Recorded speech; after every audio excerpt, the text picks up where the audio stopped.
word yawm, which means day, in the singular, without any suffixes. I say without suffixes because we have in the Quran yawma idhin, that day. And while that day are two words in English, in Arabic it is written together without any space, almost like a kind of a hyphenated word, you might say. But when the word yawm occurs in the singular without any such suffixes, we count them and we see that they're exactly 365, which, as you know, is the approximate number of days in the solar year.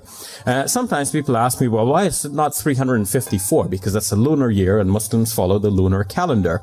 And my answer to that is that, in fact, both calendars are acknowledged in the Quran because both stem from the natural phenomena that Allah has created. Allah has created the moon and Allah has created the sun. And both calendars are useful. While we follow the lunar calendar for our observances, we're going to sight the moon and then celebrate the Eid, for example, coming up.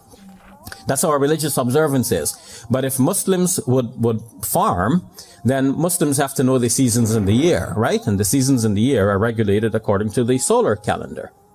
So we need to know both, even as Muslims, and both are acknowledged in the Quran in Surah Al-Kahf, because we know the story of the people of the cave. It says that they remained in the cave for 300 years, and then the Quran puts it in a strange way by saying, وَازْدَادُوا تِسْعَةً, and they add 9.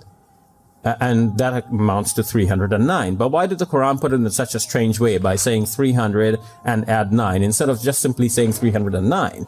Well, the commentators on the Quran say that it's put in this way because 300 is the count of solar years and 309 is the equivalent in lunar years, which means that the Quran has obviously acknowledged the existence of both calendars and the validity for different purposes. So now let's step back and think about what we have just observed here. In the Quran, the word yawm in the singular for day occurs exactly 365 times. What are the chances that you will pick up a book, any book, and if you ask yourself, how many times does this book mention the word day? What are the chances that this book will mention the word day exactly 365 times? The chances are very remote.